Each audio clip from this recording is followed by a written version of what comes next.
نصوم نهارنا حبا وشوقا ونرجو العفو من رب الأماني۔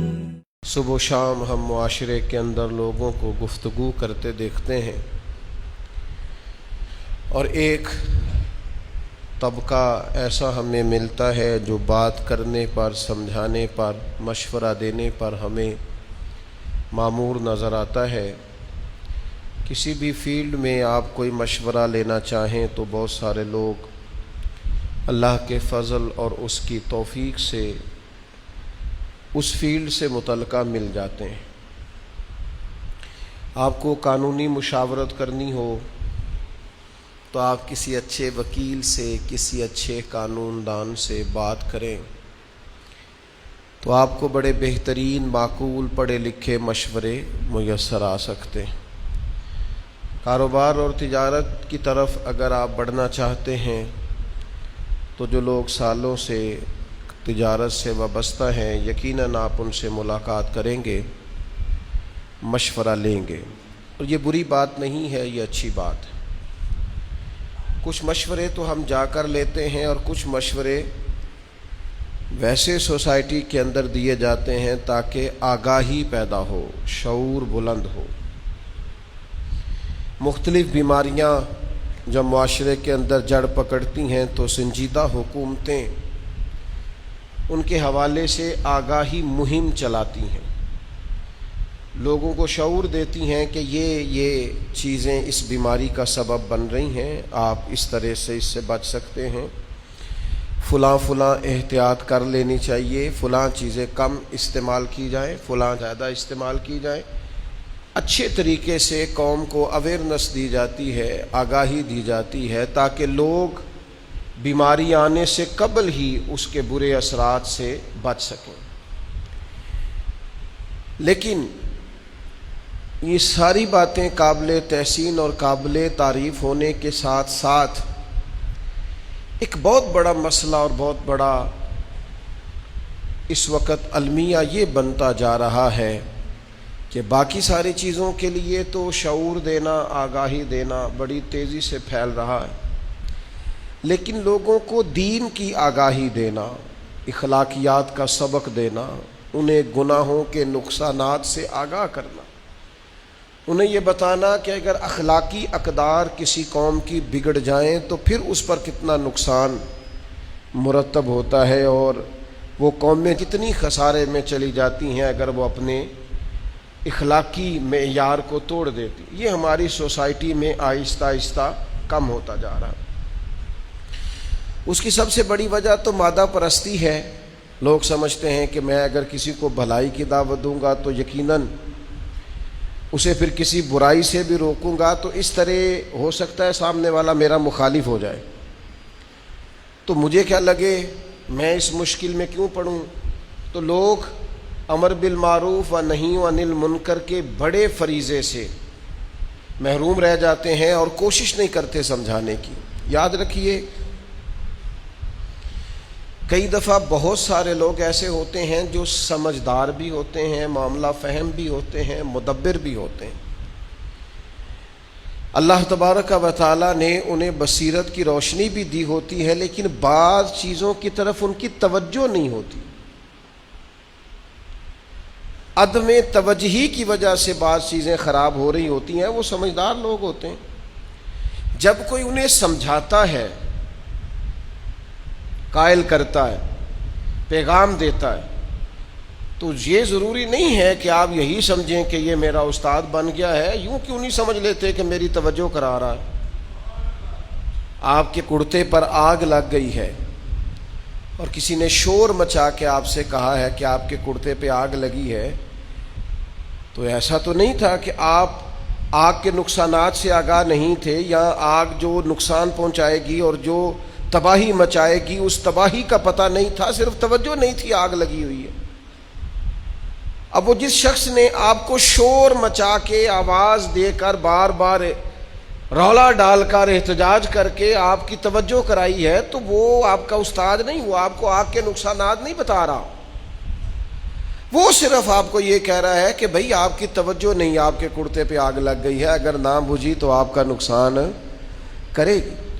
تو خیر کا پیغام دینا، معاشرے کے اندر لوگوں کو نیکی کی طرف مائل کرنا، اس کا یہ معنی کیوں نہیں کر لیا جاتا کہ بھئی ہم سمجھدار بھی ہیں، معاملہ فہم بھی ہے، تو مجھے کیوں سمجھا رہا ہے؟ تو آپ اس کا یہ معنی کر لیں پیغام حق دینے کا کہ میری توجہ کرائی جا رہی ہے، مجھے سمجھایا جا رہا ہے، مجھے بتایا جا رہا ہے، مجھے بتایا جا رہا ہے کہ وہ جناب آپ کی تھوڑی سی توجہ ہٹنے کی وجہ سے فلاں معاملے میں نقصان ہو رہا، یہ نام دے لیں آپ۔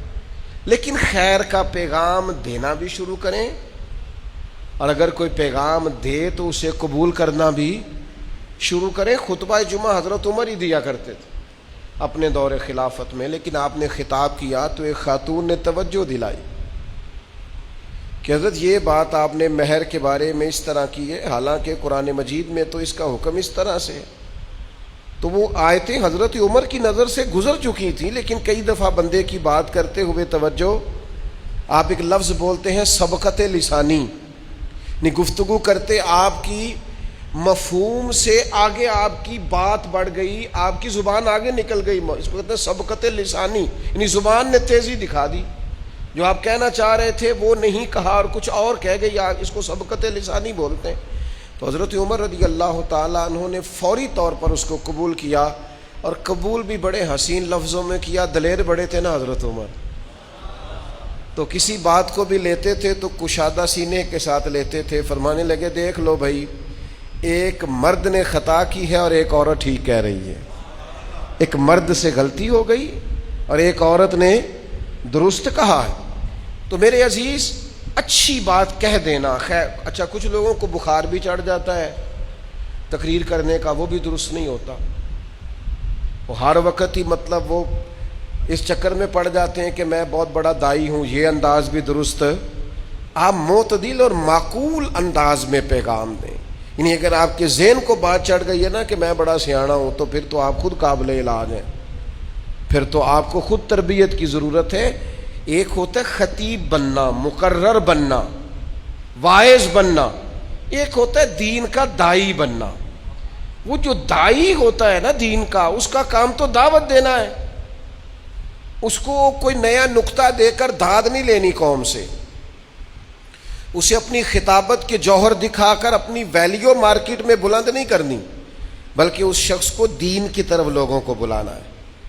تو وہ کیا کرتا ہے؟ وہ گھائل نہیں کرتا، وہ مائل کرتا ہے، وہ چیر کر پھاڑ کر سینے اور کلیجے کو چاک کر کے آپریشن نہیں کرتا، بلکہ وہ قائل کر دیتا ہے کہ تیرا علاج بالغذائی کر دیتے ہیں، تجھے تھوڑا سبق پڑھا دیتے ہیں، یہ کھا لیا کر، یہ چھوڑ دیا کر، اس وقت سو جایا کر، اتنی تیرا علاج تھوڑی تیری تربیت کے ساتھ کر دیتے ہیں۔ اور اس بات کو پسند بڑا کیا ہے کہ آپ دعوت دین دیں، آپ پیغام حق دیں، آپ معاشرے کے اندر وہ بولی بولیں جس بولی سے لوگوں کا ذہن مائل ہو دین کی طرف، آپ وہ توجہ لوگوں کی توجہ کرائیں کہ جو مائل ہو۔ یعنی کسی نے سفید لباس پہن کے داڑھی رکھ لی ہے تو آپ اس کو شاباشی دیں کہ یار کیا خوبصورت انداز ہے۔ آپ کا یہ کہنا اس شخص کو، کسی کو مسجد آتا جاتا دیکھیں تو پذیرائی کریں اس کی، لیکن کسی جگہ آپ کسی شخص کو دیکھیں کہ اس نے اپنے منہ سے کوئی غلط لفظ نکالا ہے تو آپ اسے تنہائی میں سمجھائیں کہ تیری شخصیت کے ساتھ اس جملے نے میچ نہیں کیا۔ میں اللہ تعالیٰ مجھے معاف فرمائے سمجھانے کے لیے عرض کرتا ہوں، ایک دوست سے کچھ شناسائی ہو گئی، وہ انسپیکٹر تھے، ایک دفعہ انہوں نے ہم اس علاقے میں گئے ہوئے تھے تو انہوں نے دعوت دی کہ آپ چائے پی لیں۔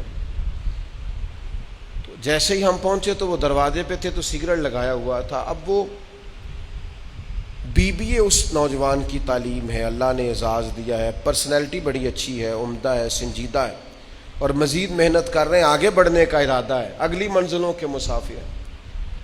تو وہ جیسے ہی میں نے ان سے ملاقات کی، بغل گیر ہوئے، خیر میری طرف دیکھ کے سگریٹ تو انہوں نے پھینک دیا، تو میں نے کوئی زیادہ بات نہیں کی۔ تو جب بغل گیر ہوئے تو میں نے ان کے کان میں کہا یار ساری باتیں اپنی جگہ پر یہ سگریٹ آپ کی پرسنالٹی سے میچ نہیں کیا، یعنی جو آپ کی شخصیت کے خد و خال میرے ذہن میں ہے نا، اس پہ نا یہ جو 2 انگلیوں میں سگریٹ تھا نا، یہ میچ نہیں کیا، یعنی کوئی تھبی نہیں گل نہیں، کوئی مزہ نہیں آیا. آپ مطلب BBA کیا ہوا ہے، یہاں کوئی قلم ہوتا تو ذرا رنگ تھوڑا سا نا ڈیسنٹ قسم کا ہونا تھا، ذرا انداز تھوڑا سا نا خوبصورت ہوتا، مزہ آتا. اور آپ کے پاس کوئی قانون کی کتاب آپ کے ہاتھ میں ہوتی تو کیا خوبصورت لگتے آپ اپنی شخصیت کے خد و خال کے. کیسا خوبصورت اللہ نے آپ کو نوازا ہے.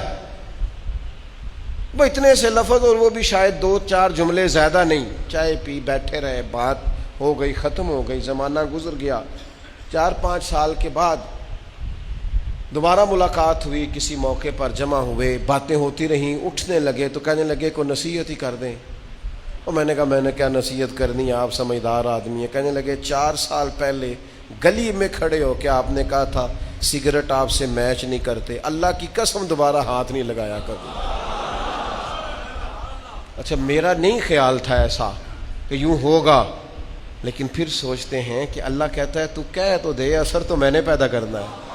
تو بولتا بھی نہیں، تو کہتا بھی نہیں، تو کسی کو پیغام ہی نہیں دیتا، کہہ تو صحیح. دل تو اللہ پھیرا کرتا ہے، کسی کے بس بھی نہیں وہ کسی کے دل پر اثر کرے. قرآن مجید سورہ حامیم سجدہ، ومن احسن قولا ممن دعا الی اللہ. میرا رب فرماتا ہے اس سے زیادہ کس کی بات خوبصورت ہے جو لوگوں کو اللہ کی طرف بلاتا ہے. اس سے زیادہ کسی کی سونی، ومن احسن قولا ممن دعا الی اللہ، اس سے بڑھ کر کسی کی بات سونی نہیں ہو سکتی جو لوگوں کو رب کی جانب دعوت دیتا ہے. سب سے سونی باتیں وہ کرتا ہے جو اللہ کی جانب لوگوں کو بلاتا ہے. کسی درویش کی تقریر اثر پذیر ہوتی تھی تو کسی نے ان سے کہا آپ باتیں بڑی اچھی کرتے ہیں، تو اس نے کہا اپنی نہیں نہ کرتا،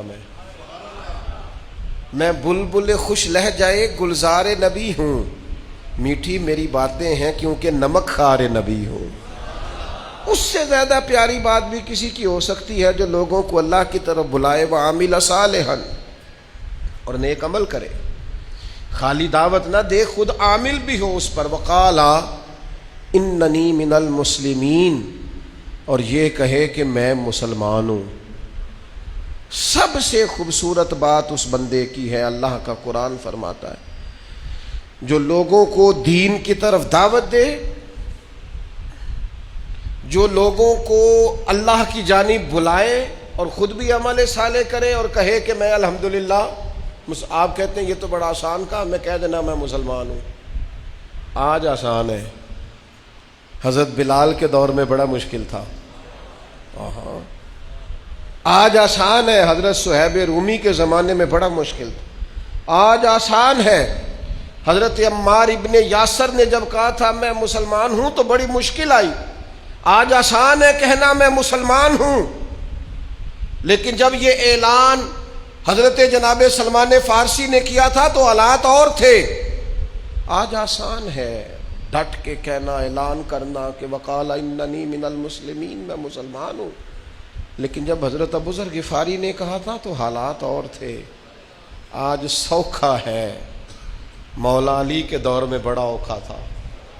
آج رستہ ہموار ہے، حضرت عثمان کے دور میں گھاٹیاں دشوار تھیں. آج کہنا مسلمان ہونا یہ پذیرائی کا دور ہے، جناب عمر کے زمانے میں رنگ اور تھا. آج سوکھا ہے، آسان ہے.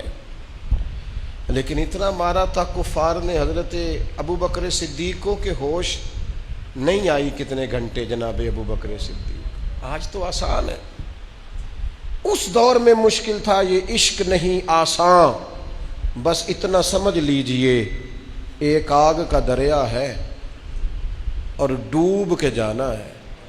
اس پر تیرتے بھی نہیں چل سکتے، قدم بھی نہیں رکھ سکتے، اس کے اندر ڈوب کر کے آپ کو آگے بڑھنا ہے. یہ سخت ترین اور کٹھن ترین مرحلہ.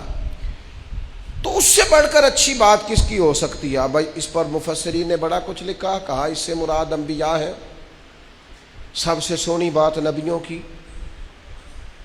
اس کے بعد اس سے مراد علماء ہیں، سب سے خوبصورت بات علماء کی جو دین کی طرف بلاتے ہیں، پھر اس سے مراد مجاہدین ہے۔ سب سے سونی بات مجاہدین کی، جو کہتے ہیں کہ آ جاؤ دین کی طرف، نہیں تو پھر جہاد تو ہوگا اعلاء کلمت الحق کے لیے۔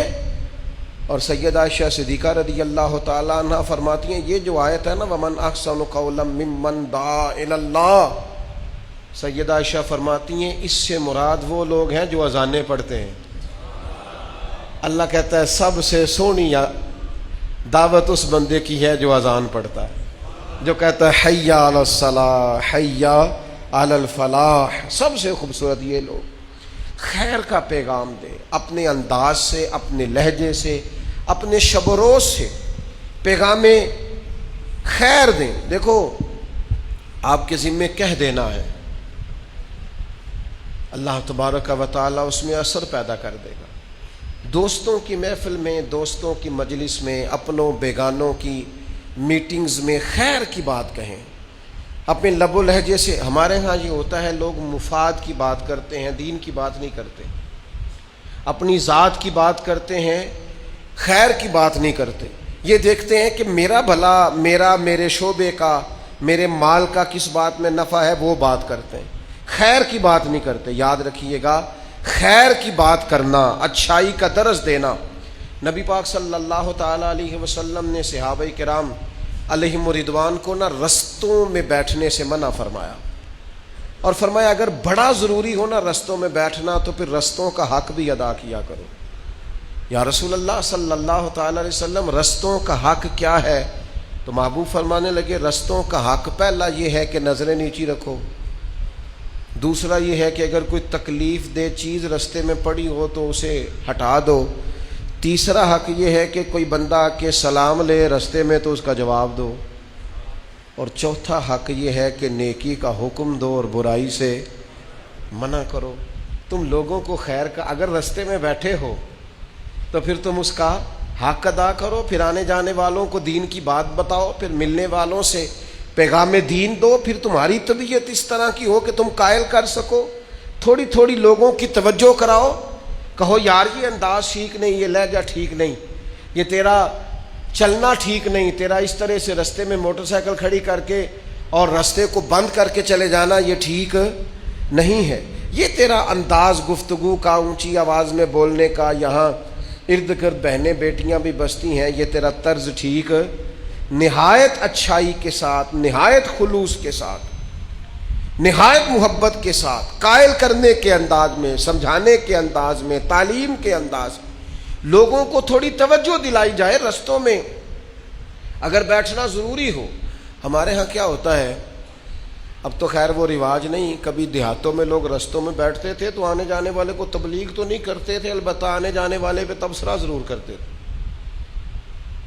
اس پر گفتگو ضرور کرتے تھے، اس کی کمزوریوں کو بھی معاذ اللہ ڈسکس کر لیتے تھے، حالانکہ حق یہ ہے کہ آنے جانے والے کو دین کی تبلیغ کی جائے۔ دوسری روایت سنیے، یہ بھی بخاری میں موجود ہے، نبی پاک صلی اللہ تعالی علیہ وسلم نے فرمایا انسان کی جو آزمائش ہے وہ اس کے اہل و عیال میں ہے، اس کے مال میں ہے اور اس کے پڑوسیوں میں ہے۔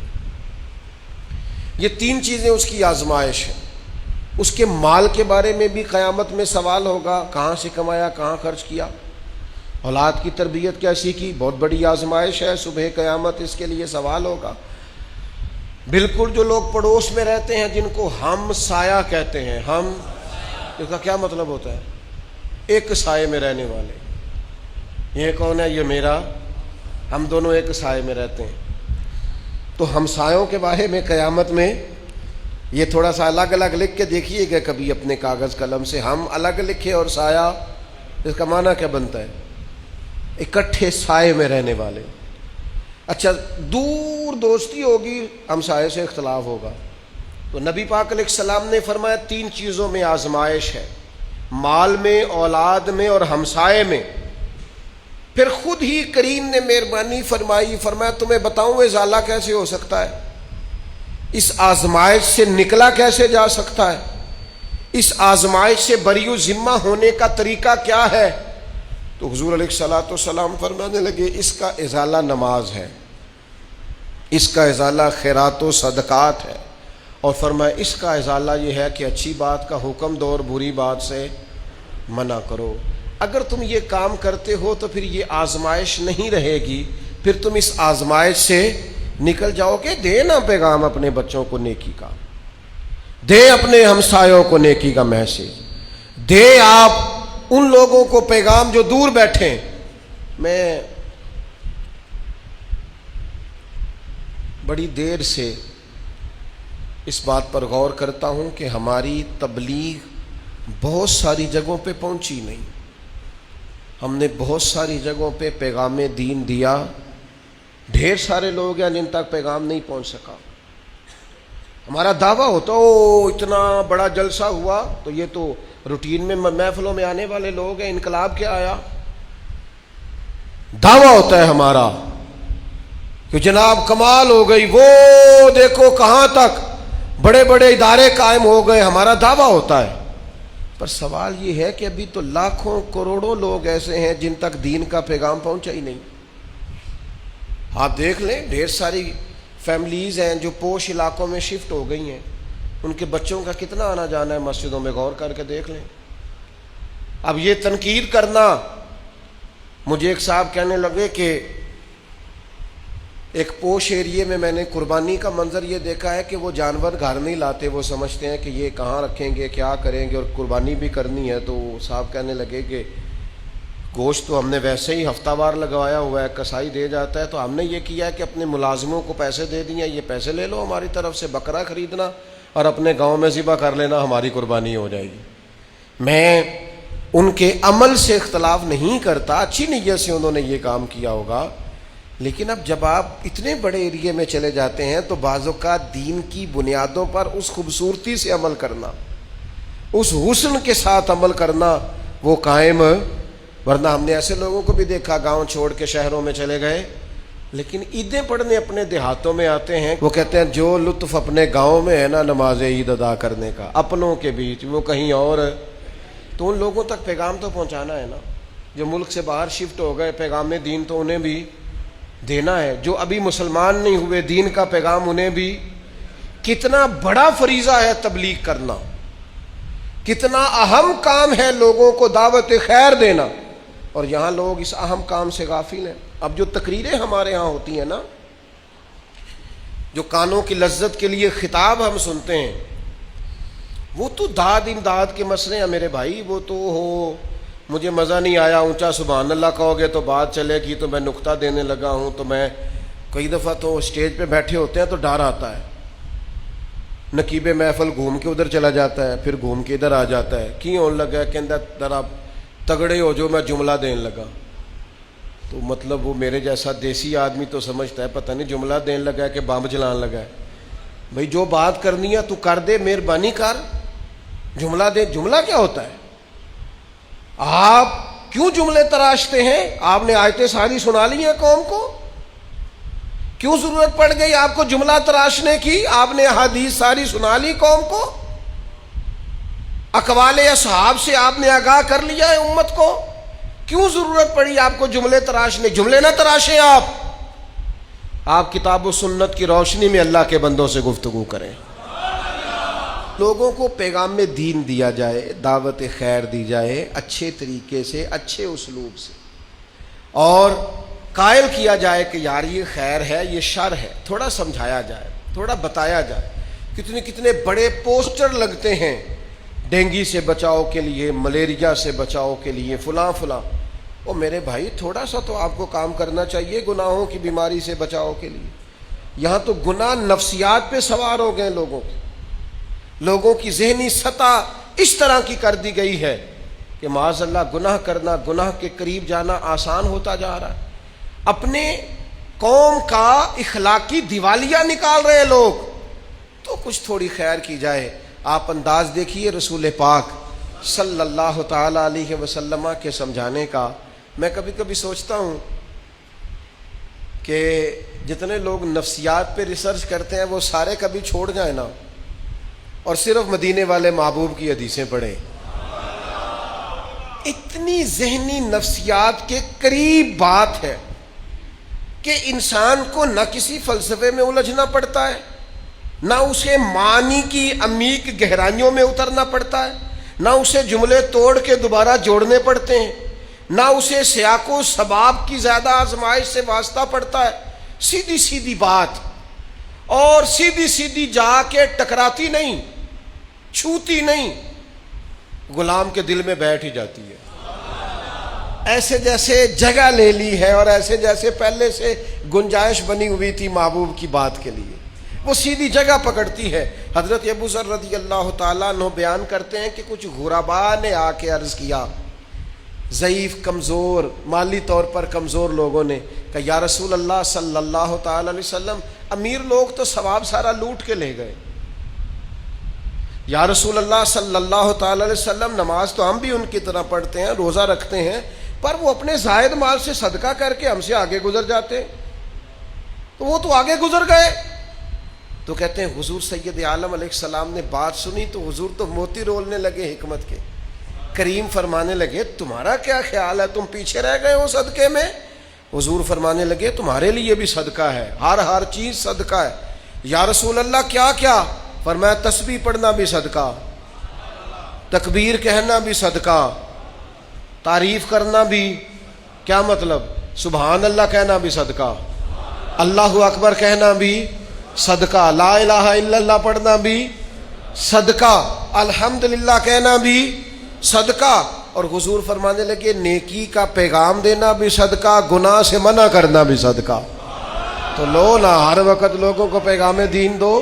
تھوڑا سا نا کسی کام کے لیے بھی انسان کو نا تھوڑی مشقت کرنی پڑتی ہے. کوئی بھی دنیا کا آپ کام، یہ واعظ و نصیحت ہے، ممبر پر بیٹھنا ہے، بہت سارے لوگوں سے کہتے ہیں آپ بات کریں، کہتے ہیں جھجک بڑی آتی ہے. تو میں کہتا ہوں ٹھیک بھی ہو جائے گی وقت کے ساتھ، آہستہ آہستہ جھجک بھی اتر جائے گی. آپ لوگوں کو تھوڑا تھوڑا توجہ تو دلائیں، تھوڑا قائل تو کریں، تھوڑی طبیعت تو لوگوں کی مائل کریں. کہہ دیتے ہیں کئی دوست، اور وہ جو کہتے ہیں وہ حق پر ہوتے ہیں. یہ آپ نے اس نوجوان سے تکبیر کہلا دی ہے، ایک تو اس نے پینٹ پہنی ہوئی ہے، اوپر سے داڑھی چھوٹی ہے، اور اوپر سے سر بھی اس کا ننگا ہے، تو اس سے آپ نے اقامت کہلوا لی، یہ بڑا غلط کیا. تو میں کہتا ہوں اسے شروع تو کرنے دو، آنے تو دو نا، تدریجاً ساری چیزیں ٹھیک. نبی پاک علیہ السلام تدریجاً دین بتانے کا حکم دیتے تھے. تدریج مشکل لفظ ہے، حدیث پاک سناؤں گا تو آپ کو آسان لگے گا. تدریج کے ساتھ، یکدم نہیں، تدریج سے. نبی پاک علیہ السلام نے صحابہ کو بھیجا، فرمایا جب تم جاؤ گے نا پیغام دین دینے غیر مسلموں کے پاس، تو سب سے پہلے صرف انہیں توحید کی بات کرنا، انہیں کہنا اللہ پر ایمان لائیں، رسول اللہ پر ایمان لائیں صلی اللہ علیہ. فرمایا جب وہ یہ مان لینا تو پھر انہیں کہنا نماز پڑھو. کوئی نہیں سمجھ آئی آپ کو؟ نماز فرض ہے نا دین میں، لیکن جاتے ہی نماز کی بات نہ کرنا. پہلے کہنا کلمہ پڑھیں، مسلمان ہو جائیں تو آپ کہنا نماز پڑھیں. اور فرمایا جب نماز کی عادی ہو جائیں تو پھر زکوٰۃ کی بات کرنا. اور فرمایا جب وہ زکوٰۃ دینے لگے اور تمہیں کہیں کہ یہ مال ہے، بکریوں میں اور اونٹوں میں اور جانوروں میں اکثر زکوٰۃ لی جاتی تھی، تو حضور فرمانے لگے زکوٰۃ لینے جانا تو ان کا عمدہ مال نہ نکال کے لے آنا، حالانکہ بہترین مال خرچ کرنے کا حکم ہے نا. اس تدریج میں مرتب کر کے آہستہ آہستہ لوگوں تک دین پہنچانا. فرمایا بہت شاندار، ان کی بکریاں جانور نہ لے آنا، تم مکس مال لے آنا، اور انہیں کہنا کہ یہ وہ ہے جو ہم امیروں سے لے کے غریبوں کو دیں گے. اور حضور فرمانے لگے یہ خیال رکھنا کہ کہیں ان کا کوئی حق نہ ضائع ہو جائے. خیال کرو، ایک تدریج کے ساتھ، ایک حکمت کے ساتھ، ایک دانائی کے ساتھ لوگوں کو دین. حضرت طفیل بن عمر دوسی رضی اللہ تعالیٰ عنہ، قبیلہ دوس کے ایک معزز آدمی تھے، انہوں نے کلمہ پڑھا. عرض کی حضور میری کوئی ڈیوٹی؟ فرمایا تم نے اپنے ہی قبیلے کو دعوت دین دینی ہے. وہ تشریف لے گئے. کچھ دنوں کے بعد بڑے غصے میں آئے، کہا یا رسول اللہ میں نے بڑی کوشش کیا، وہ نہیں مانتے، ایک بندہ بھی بات ماننے کو، آپ کریں دعا وہ سارے تباہ ہو جائیں. رسول پاک علیہ الصلوۃ والسلام کو اللہ تعالیٰ نے وہ بردباری دی تھی کہ کئی دفعہ نا جب حضور اس طرح مسکراتے ہیں، اور ہم کتابوں میں پڑھتے ہیں نا کہ نبی کریم تسلی دہی، پیار کیا اور پھر حضور مسکرائے. اوہ ہو تو دل کرتا ہے اس مسکراہٹ پر بندہ جان قربان کر دے. محبوب زیر لب مسکرائے اور حضور نے فرمایا چلو ٹھیک ہے، اگر تمہیں ناراض کیا تو کر دیتے ہیں دعا ان کے لیے. تو کریم نے ہاتھ اٹھا کے دعا کی، کہا اے اللہ طفیل بن عمر کے قبیلے والوں کو ہدایت عطا فرما دے، مہربانی کر ہدایت دے دے. حضور نے دعا دی اور پھر فرمایا آپ نہ واپس جائیں، پھر سے تبلیغ کریں، انہیں پیغام دیں. اور ساتھ رسول کریم نے فرمایا بات ان کے ساتھ نرمی سے کرنا، بات ان کے ساتھ لہجہ نرم رکھنا. حضرت طفیل بن عمر کہتے ہیں میں واپس آ گیا اپنے قبیلے کے پاس، میں نے انہیں دعوت دی دوبارہ سے. اب تو کمال ہی ہوگا، میں جدھر جدھر جاتا مجھے اللہ خیر ہی عطا فرماتا. 7 ہجری میں حضرت طفیل بن عمر واپس آئے اور 70 بندے ساتھ تھے اور 70 قبیلوں 70 خاندانوں کے لوگ تھے. اللہ نے اتنے گھروں کو کلمہ پڑھنے کی توفیق عطا فرمائی. ہمارے ہاں نا کچھ لوگوں کو اگر دعوت دین دینی پڑے تو ان کا لہجہ اتنا سخت ہوتا ہے کہ بلیٹ اتنے زخم نہیں کرتا. ان کے اگر کوئی بندہ قابو آ گیا نا مطلب تو پھر تو ہو وہ دعوت دین دینے کے نام پر نا اس طرح کا لہجہ اختیار کرتے ہیں جیسے مطلب اللہ خیر کرے سب سے بڑی ولی اللہ اس وقت یہی ہے. آپ دعوت دیں اور لہجہ. ہارون رشید کسی مولانا صاحب کے پیچھے جمعہ پڑھنے چڑھے گئے، ان کو بھی احقاق حق یاد آ گیا بادشاہ دے کے، جو ہو سکتی تھی کی ہارون رشید کے ساتھ، حد کر دی، گردن جھکائے بیٹھا رہا بیچارہ، کیا کر سکتا تھا. جمعہ ختم ہوا تو کہنے لگا مولانا ایک سوال پوچھنا تھا، میں زیادہ برا ہوں کہ فرعون زیادہ برا تھا؟ تو مولانا کہنے لگے نہیں برا تو فرعون ہی تھا. تو کہا اللہ نے تو قرآن پاک میں حضرت موسیٰ علیہ السلام سے کہا تھا فرعون کے پاس جانا تو ذرا نرمی سے بات کرنا. تو آپ نے تو میرے سے اتنی سختی کی کہ میں پریشان ہو گیا تھا، کہیں فرعون سے آگے تھوڑی نکل گیا میں. تو مولانا کہنے لگے نہیں وہ بس وہ بات کرتے ہو گئی. تو فرمانے لگے چلیں تھوڑا ہاتھ ہولا کر لے، میں اتنا برا تو نہیں جتنے فرعون اور نمرود تھے، تھوڑی مہربانی کریں، تھوڑی سی نرمی کا حقدار میں بھی ہوں، میرے ساتھ بھی تھوڑا سا آپ پیار کر لیں. لیکن وہ چونکہ مائع کا ہاتھ میں ہوتا ہے اور مقصود یہ ہوتا ہے کہ تھوڑا سا نا زور لگانا چاہیے، تھوڑی شدت ہونی چاہیے. اور بعض لوگ جو بات بالکل بھی نرم کرنے والی ہوتی اسے بھی اتنے جوش سے کرتے ہیں کہ بندہ پریشان ہو جاتا ہے کہ بھی اس جملے پہ اتنا زور لگانے کی کیا ضرورت. آپ یہ بات آہستہ بھی کر لیتے تو بڑی آسانی سے سمجھ میں آ سکتی تھی. دانائی کے ساتھ پیغام دین دیں، ضرور اپنے ساتھ والے کو پیغام دیں. یار یہ بڑی تکلیف دہ بات نہیں کہ آپ کسی کو سمجھا رہے ہیں اور اسے کہہ رہے ہیں تیری 40 سال عمر ہو گئی تینوں نماز پڑھنی نہیں آئی.